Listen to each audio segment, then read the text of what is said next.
वैसे तो दोस्तों मेरी बुक प्रमोशन से काफ़ी लोगों को दिक्कत हो रही है और बहुत ज़्यादा सर में दर्द भी हो रहा है।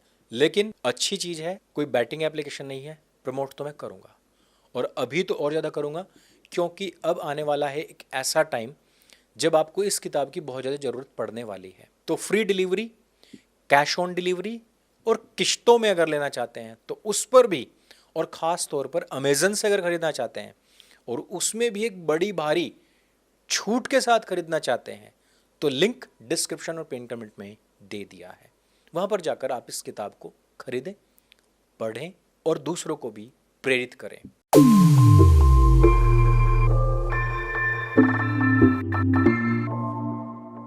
नेटफ्लिक्स पर एक वेब सीरीज आई है IC814 द कांधार हाईजैक, और इस वेब सीरीज़ को लेकर के काफ़ी बातें हो रही हैं कि इसमें जिस प्रकार से मुस्लिम आतंकवादियों को दिखाया गया है, हिंदू आतंकवादी जिनके नाम भी भोला और शंकर हैं, ये एक प्रोपेगेंडा चलाया गया है, ना कि एक वेब सीरीज़ चलाई गई है। तो यह बातें बहुत लंबे टाइम तक चलती रही। फिर ज़ुबैर जैसे लोग आए, उन्होंने कहा कि आप जाकर खुद सरकारी दस्तावेज उठा लीजिए, उनमें भी उनके बदले हुए नाम बर्गर, डॉक्टर, चीफ, भोला और शंकर ही बताए गए हैं।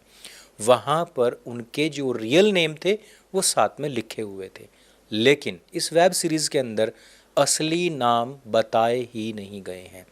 और यही तरीका होता है किसी भी वेब सीरीज़ या फिल्म या किसी सीरियल का ऐसा प्रोपेगेंडा करने का कि जिसमें आप चीज़ें कह भी जाएं और कहें भी नहीं। वैसे इस फिल्म में एक और प्रोपेगेंडा किया गया है, और ये अनुभव सिन्हा की आदत रही है कि वो अपनी हर फिल्म जिसमें कि मुसलमानों का जिक्र होता है, कुरान की आयत संख्या 532 का हमेशा जिक्र करता है। यहाँ पर भी जिस समय पर यह फ्लाइट एक बार दुबई में उतरनी होती है तो वहाँ पर भी एक पाकिस्तानी व्यक्ति जो सर्विस दे रहा है उस एयरबेस पर, वो कहता है, हमारी कुरान में लिखा है, एक इंसान की हत्या बराबर पूरी इंसानियत की हत्या, और एक इंसान का जीवन बचाना मतलब पूरी इंसानियत की जीवन की रक्षा करना। वो कहता है कि मैं पाकिस्तानी हूँ और ये हमारी कुरान में लिखा हुआ है।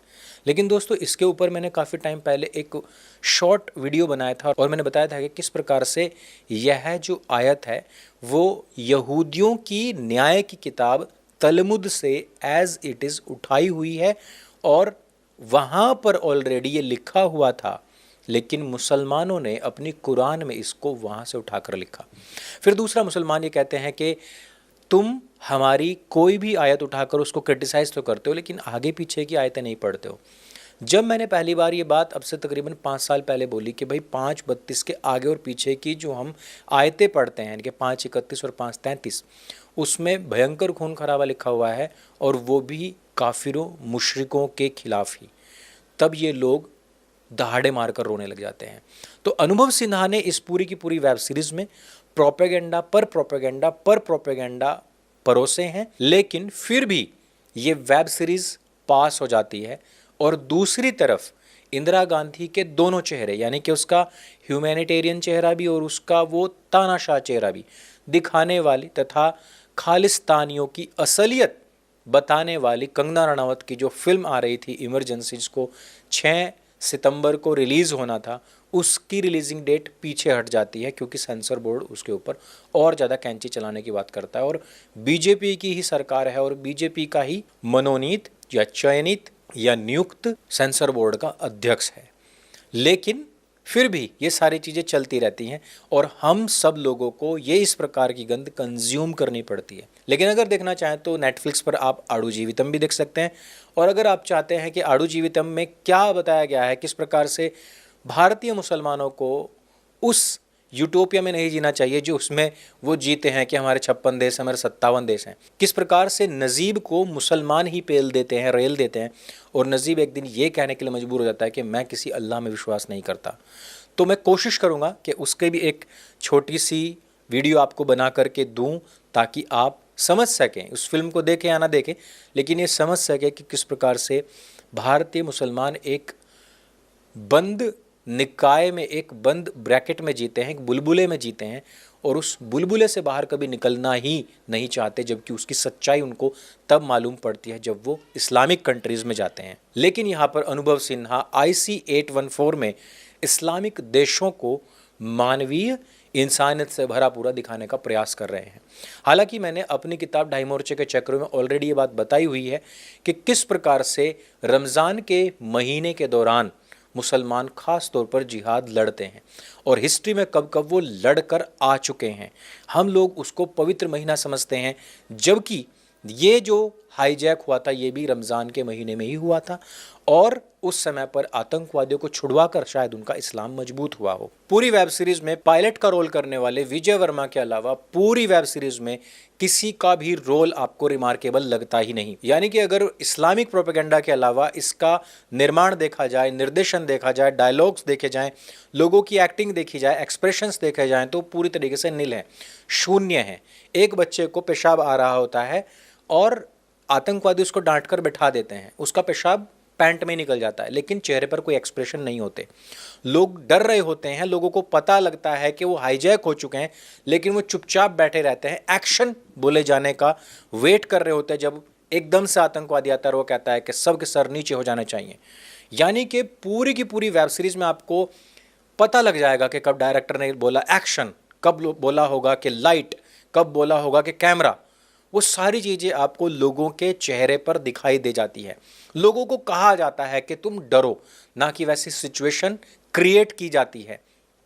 विजय वर्मा का एक जगह पर जब एक्टिंग की थोड़ी सी काष्ठा, छोटी सी काष्ठा, मैं पराकाष्ठा तो नहीं कहूँगा, देखने को मिलती है जब उसको लाहौर में लैंड करना होता है, तब पता लगता है हाँ लड़का कुछ काम कर रहा है, हिम्मत कर रहा है।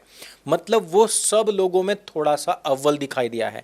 दिया मिर्जा का रोल ही नहीं पता है कि वो है क्यों, बस वो शायद इसलिए है क्योंकि वो दीपावली पर ज्ञान देती है और बकरीद पर जाकर वही ह्यूमैनिटी वाली जो बातें होती हैं उनको कढ़ाई में पका देती है। नसीरुद्दीन शाह को भी पता नहीं क्यों लिया गया है, उनके चेहरे पर हद से ज़्यादा लाइट मारी जा रही है, उनको ट्रांसपेरेंट संगमरमर का चेहरे वाला दिखाया जाने की कोशिश करी जा रही है, सफ़ेद बाल। शायद हो सकता है कि इस तरीके से करेंगे तो हॉलीवुड वाली कुछ डिटेलिंग आ जाएंगी। वैसे जिस व्यक्ति का रोल नसीरुद्दीन कर रहे थे उससे उसकी कोई मैचिंग थी ही नहीं, उनका लेन देन ही नहीं था। समझ ही नहीं आ रहा था कि कौन अजीत डोभाल है या कौन कौन क्या व्यक्ति है। यहाँ पर जब रक्षा मंत्री, विदेश मंत्रियों की बात आती है तो वहाँ पर भी कोई मैचिंग नहीं थी। पंकज कपूर एक अच्छे एक्टर हैं, लेकिन यहाँ पर वो कुछ भी नहीं लग रहे थे। मतलब पता ही नहीं लग रहा था कि बंदा है क्यों भाई, किस वजह से है। जो उस टाइम के मंत्री थे बस उनके दो यहाँ शोल्डर पर फीते होते थे, यहाँ उनकी मैचिंग कराने के लिए पंकज कपूर के यहाँ पर दो पॉकेट दे दिए गए, बस हो गई मैचिंग, बस हो गया काम। प्रधानमंत्री अटल बिहारी वाजपेयी के रियल फुटेज दिखाए जाते हैं, बाकी उनका कोई रोल नहीं दिखाया जाता है। ये कश्मकश बात में दिखाई जाती है कि भाई कौन सही है कौन गलत है, क्योंकि इधर फौज थी जो कह रही थी कि हम अपनी जान पर खेल करके इन आतंकवादियों को पकड़ते हैं, दूसरी तरफ पब्लिक थी जो कह रही थी कि हमारे 170 लोग वहाँ पर फंसे हुए हैं, उनकी जान महत्वपूर्ण है।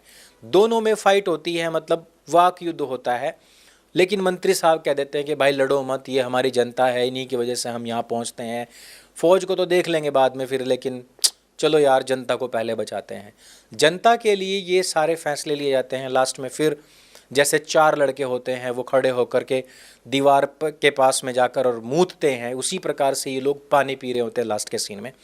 एक दूसरे को बोतल पकड़ाते जाते हैं कि तू भी पी, तू भी पी, तू भी पी, और फिर बोलो कि तुम्हें, फिर वो बोलते हैं कि भाई शायद कि हम जीत गए, फिर दूसरा बोलता है कि शायद हम नहीं जीते हैं, फिर तीसरा बोलता है कि शायद छोड़ो बस, क्या हम जीत गए हैं वास्तव में।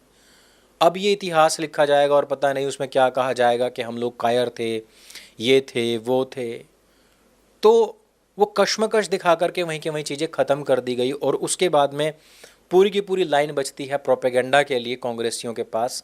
और अब सोशल मीडिया पर वही बातें चल रही हैं कि अजीत डोभाल खुद आतंकवादियों को छोड़ने के लिए गए थे, तो क्यों गए थे। यानी कि अगर वो लोग मारे जाते और जैसा कि उनका प्लान था कि हम पूरा जहाज ही भारत में कहीं पर किसी विशेष जगह पर घुसेड़ देंगे, जैसे एक संसद भवन या राष्ट्रपति भवन, और सब कुछ उड़ा देंगे, तो वैसा हो जाता तो तब भी गाली ही देनी थी। वो आतंकवादी छूटे और यहाँ से निकले और बाद में गए और उन्होंने फिर वापस से लोगों को मारना शुरू किया। ये सारी चीज़ें इस वेब सीरीज़ में बताई गई हैं। जो स्टार्टिंग है और जो नैरेटर है वो रियल फुटेज आपको दिखा करके बताता भी है कि ये आतंकवादी हैं, ये मदरसे से पढ़े हुए हैं, ये इस्लामिक जिहाद है, ये इस्लामिक आतंकवाद है। इस तरीके के शब्दों का प्रयोग स्टार्टिंग में होता है। लेकिन जिस तरीके से आतंकवादियों के नाम छिपा करके और इस्लाम की 532 सामने रख करके 31 और 33 को छिपा करके आतंकवादियों को दिखाया गया कि बहुत ज़्यादा मानवतावादी हैं।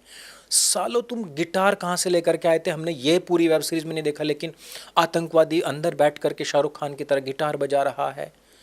वो चीज़ें पता नहीं वो कहाँ से ले आए। वो अंताक्षरी में ये काली काली आँखें, ये गाने गा करके लोगों को एंटरटेनमेंट दे रहे हैं और बाद में वो सब लोगों को कहते हैं कि अपना ख्याल रखना, और ये कह करके जहाज़ से निकल भी जाते हैं। तो ये चीज़ें दिखाना अनुभव सिन्हा के द्वारा, इसमें कोई दो राय नहीं थी। अनुभव सिन्हा का इतिहास रहा है इस प्रकार का कि वो किस प्रकार से ख़ास तौर पर मुसलमानों की पीठ खुजलाने, उनकी तशरीफ़ पर मलाई और मक्खन लगाने तथा हिंदुओं को नीचा दिखाने का हर संभव प्रयास करता है। साथ ही साथ फैक्ट चेकर्स का ये काम रहता है कि वो इन सब चीज़ों के पीछे ये दिखा सके और बता सकें कि हमारे इस्लामिक जिहादी भाइयों ने बहुत अच्छा काम किया था और वो कश्मीर की आज़ादी के लिए लड़ रहे थे, और वहाँ पर भोला और शंकर वास्तव में डॉक्यूमेंट्स में नाम था। इस पर किसी ने सवाल नहीं किया कि वेब सीरीज़ में रियल नेम क्यों नहीं बताए गए। वो बच्चे जो इस इतिहास को नहीं जानते और वेब सीरीज़ को ही देखेंगे तो वो तो भोला और शंकर ही रट पाएंगे, वो असली नाम जान ही नहीं पाएंगे। तो प्रोपेगेंडा खूब चलता है, लेकिन असली चीज़ें जो इमरजेंसी टाइप फिल्में होती हैं उन पर धमकियाँ आने लग जाती हैं। अब कंगना के लिए भी उनके साथ दुष्कर्म किए जाने या उनको जान से मारने की धमकियाँ मिलनी शुरू हो चुकी हैं। तो भले ही सरकार किसी की भी हो, 15 साल हो जाएंगे कुछ दिनों के बाद में, हम ये तीसरा टर्म देख रहे हैं नरेंद्र मोदी का, लेकिन सिस्टम उन्हीं का। और कब तक ये लोग कहेंगे कि सिस्टम उनका है, सिस्टम उनका है? कब तक चिल्लाते रहोगे? 10 साल में भी तुम अपना सिस्टम नहीं बना पाए तो फिर लानत है तुम लोगों के ऊपर। तो इस वीडियो में सिर्फ इतना ही। अगर आपने IC-814 देख ली है तो उसमें आपको क्या क्या चीज़ें लगी जो नेगेटिव हैं वो हमें नीचे कमेंट करके अवश्य बताएं। और जिस प्रकार से अन्नपूर्णी को तुरंत ही प्रतिबंधित कर दिया गया था, क्या इस वेब सीरीज़ को भी प्रतिबंधित नहीं किया जाना चाहिए, ये भी हमें नीचे बताएं। आप लोगों का बहुत बहुत धन्यवाद। इस वीडियो में सिर्फ इतना ही। मेरे संग बोली सत्य सनातन वैदिक धर्म की जय। जय हिंद, वंदे मातरम।